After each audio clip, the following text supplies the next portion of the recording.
Hello, dear student. Today we will discuss the estimation of blood glucose. So, what are the objectives for the blood glucose estimation? First is to know the different method for the glucose estimation. Then to know the precautions required to estimate the blood glucose. And the third is how to interpret the blood glucose level.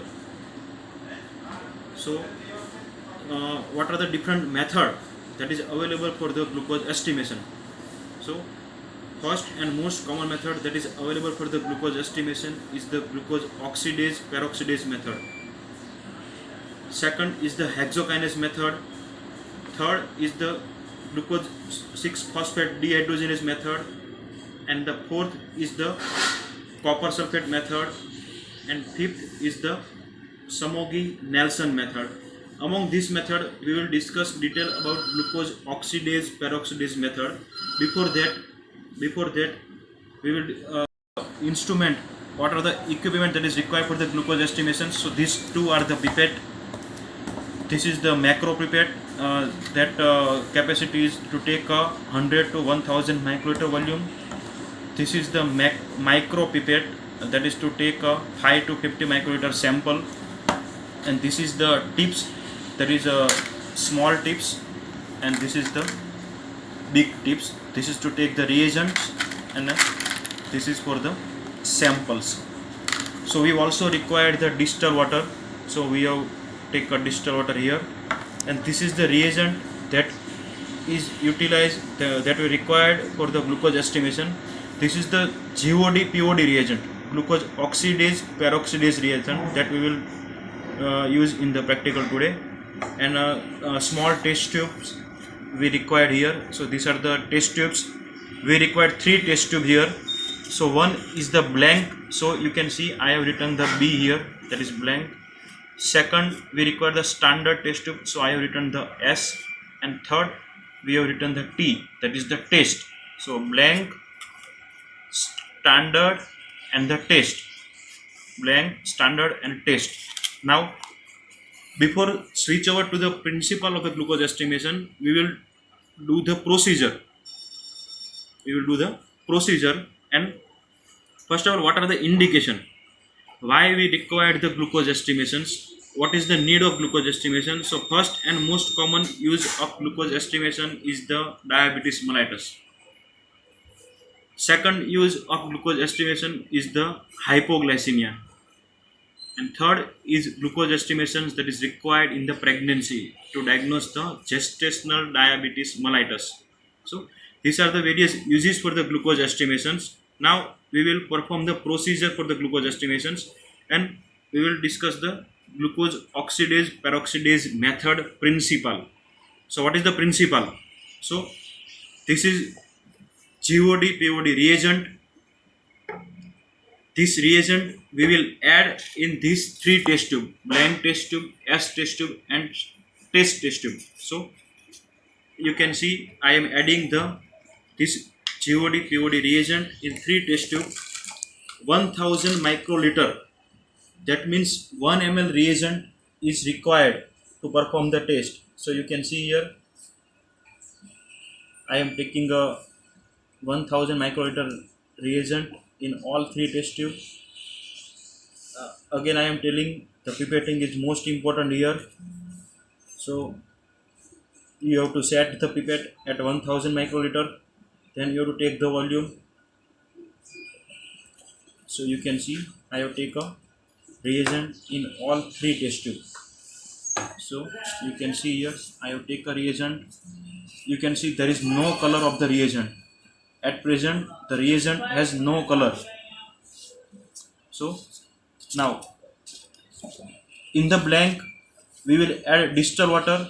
In the standard we will add a standard, that is 100 milligram, and in the test tube we will add a sample from which you want to perform the glucose estimation.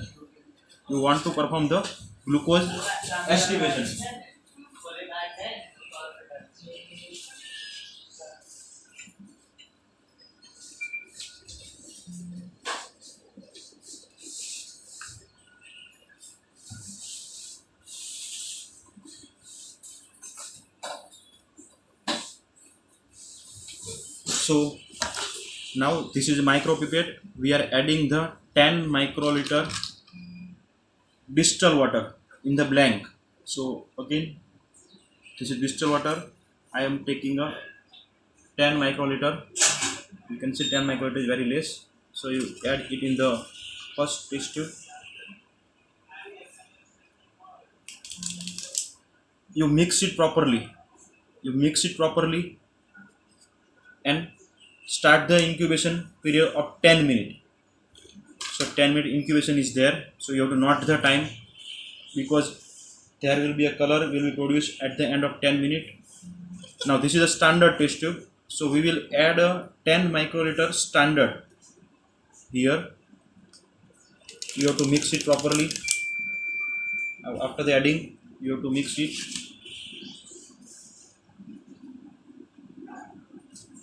So, and in the test tube, we will add 10 microliter taste.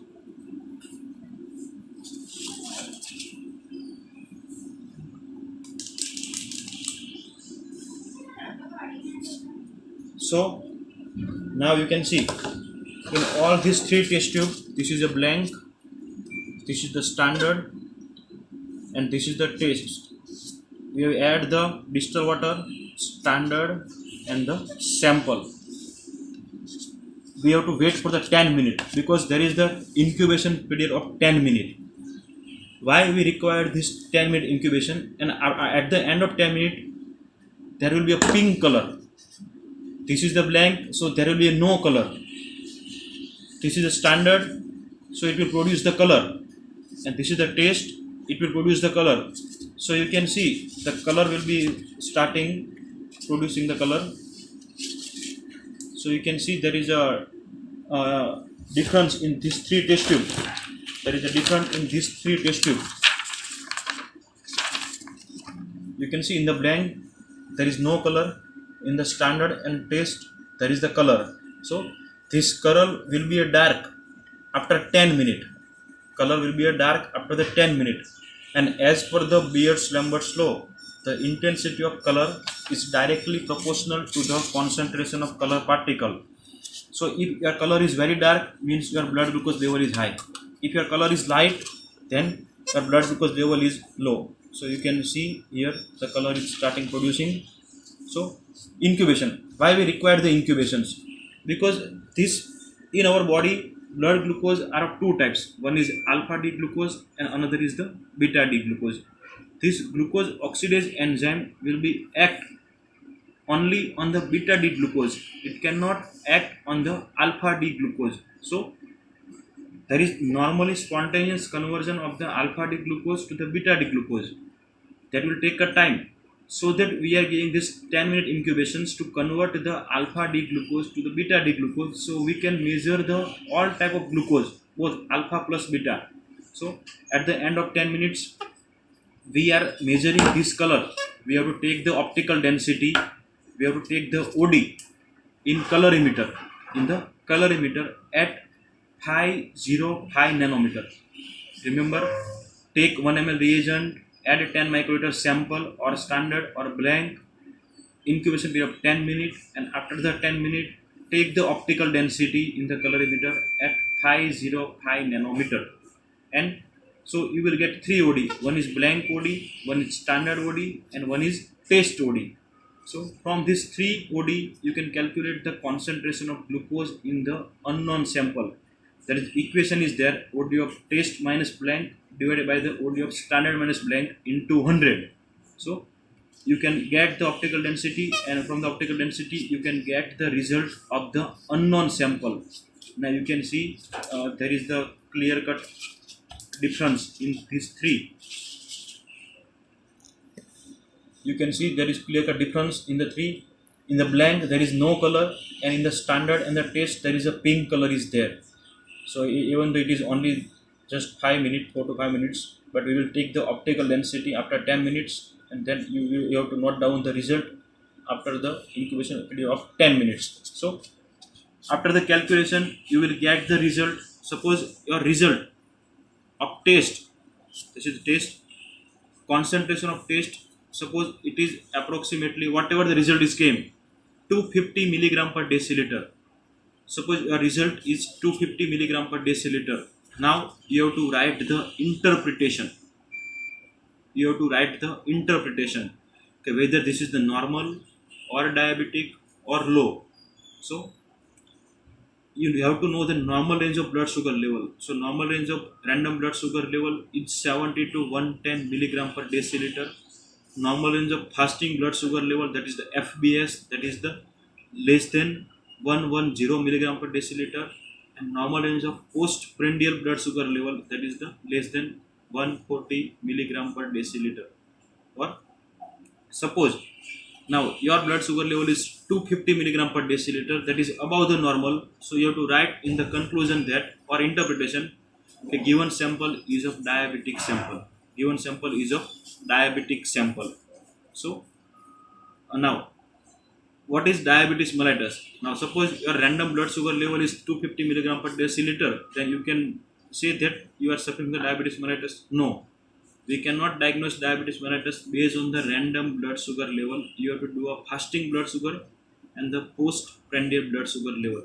Suppose your fasting blood sugar level is more than 126 milligram per deciliter and your postprandial blood sugar level is more than 200 milligram per deciliter, then and then only you can say that you are suffering from the diabetes mellitus.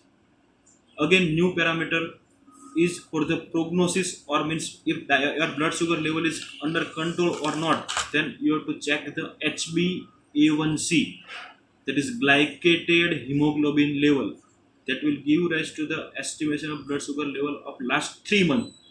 You are doing the FBS and ppTBS, that give rise to the current value. Okay, that your current blood sugar level is this. So suppose I want to check the blood sugar level of previous month, then we have to do a HbA1c. The normal range of HbA1c is less than 5.7, and 5.7 to 6.4 is the intermediate, and more than 6.4 is the diabetic. So this is all about the interpretation of diabetes mellitus. One of the common complication, or one of the most common complications occur in diabetes is the hypoglycemia, okay, reduced blood sugar level. So we have to check the periodic blood sugar level from the capillary blood, because we can do the blood sugar level from the finger prick also, that is by the glucometer. But this is capillary blood. This capillary blood glucose level is 15% less than the venous blood sugar level. So exact blood sugar level, if you want to estimate, you have to take the sample from the blood here, from the venous, So that is the venous blood sugar level we have to check, that is perfect blood sugar level. So this is all about the blood sugar estimations. We have discussed the objective, then second is the indication, different method, this is procedure, how to calculate the result, and which method is the common method utilized, and what is diabetes mellitus. So this is all about the blood sugar level estimation.